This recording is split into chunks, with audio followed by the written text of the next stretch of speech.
which is the least desirable head coaching position in your opinion, Ike? I'm not messing with the Giants right now.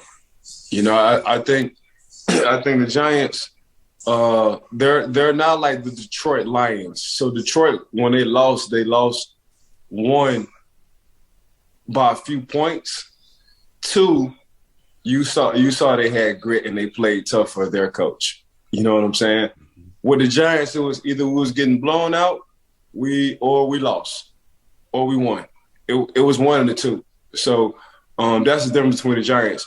I mean, I still think and I thought the Miami Dolphins is one quarterback away from being a really good playoff team. Mm-hmm. That's just my personal opinion. And I'm just saying I love Tua to death. I think he's a great person. I just don't think he can help that franchise get over the hump. I think he's a step under a Kirk Cousins. And Kirk Cousins has to be in a good situation to at least make the playoffs because he has number of Pro Bowl caliber guys around him, especially on the offensive side. You got a Pro Bowl running back and you got 2 Pro Bowl receivers. And we still can't get over the hump when it comes down to the playoffs. I think Tua is one tier below a Kirk Cousins.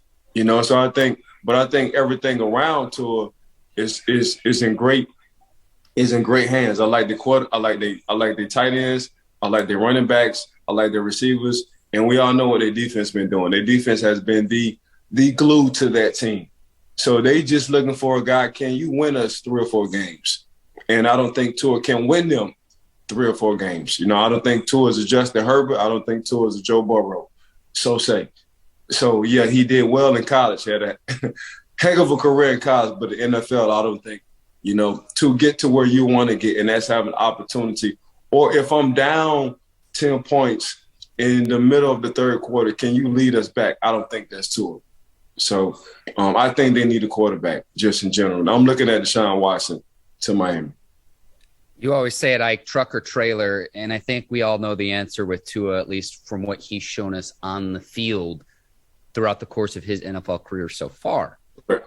$73 million worth of cap space if you're the Dolphins. That's most in the league. So they've got financial flexibility, whether it's a free agent, where they want to get creative with the trade. They've got a ton of first-round draft picks if they want to reset and find that quarterback of the future, or to bring someone in to compete with Tua as well, because I'm surprised that there's even a head coaching vacancy given what the Dolphins did on the back half of the 2021 season. They dug themselves too big of a deficit in the first half of the year. I'm with you with the Giants, though, for this reason. Last 6 games for the Giants, and they lost all 6. They got outscored 163-56. That's a scoring differential of 9.3 points per game. So more than a touchdown, almost a 2-score game. Like, that's insane. That's absolutely getting annihilated. And there's no surprise that there's a head coaching vacancy. Also, the Giants, like the Bears, have a vacancy at general manager with David Gettleman stepping aside as well in New York as well. So like Chicago, I'm more concerned about who do the Giants hire at general manager. Then the general manager can pick his guy for head coach. If you pick the head coach first, the stigma, whether it's warranted or not, but this is the perception, is, oh, well, the new general manager comes in and he inherits a head coach that he didn't, in fact, hire. So to me, hire the GM before the head coach, if possible. And that's really the complications that the Giants and the Bears are going to have to figure out this offseason. Yeah, they didn't ask Gettleman to step down. They just told him to step aside. That means get your ass up out of this goddamn building. And that's all that was. That's the truth, Ike. Right. When it comes down to the general manager and the head coach, Mark, I don't think it should matter either way. I just think both needs to be on the same page, and here's why.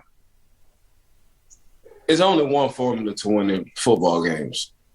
If you want to go on the offensive side, either you're going to have a stud quarterback, and an okay offensive line, or either you're going to have a nice offensive line and a stud running back. On the defensive side, I just need 2 guys who can be game changers, whether it's a defensive tackle or a middle linebacker or an outside linebacker. And that's all I need. So it's really not that hard. what's the best available player?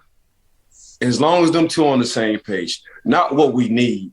Give me the best available player at our pick. So then we can then when we do that, we getting the best of whatever. We getting the best of not only the best of whatever at a position, but we getting the franchise player.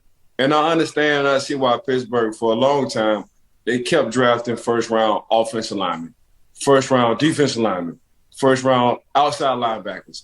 And you're like, dang, man, y'all ain't going to get a corner. Y'all ain't going to get a receiver. But they always was looking at who's the best available player. And them players become Hall of Fame, All-Pro, Pro Bowl players for some reason. Unless it's like a Pat Surtain where you just like, hey, man, we just got to get this kid. Ain't nobody really better than this kid. He's really true shutdown corner in some instances. But, yeah, for me, man, between the GM and the head coach, I don't think it should go like that, Mark, because they both got to be on the same page. And football ain't hard. We just make it harder than what it really is. And there's just a lot of pride and ego when it comes down to that level, the NFL level, when it comes down to decision-making. Before all the Giants fans come after us in the comments, I want to mention one thing. The upside to this position. Yeah, right. 2 top 10 draft picks in the 2022 draft. So you've got that. You've got a tricky cap situation. Not to say that they won't figure it out, but a tricky cap situation that whoever becomes the general manager there will inherit.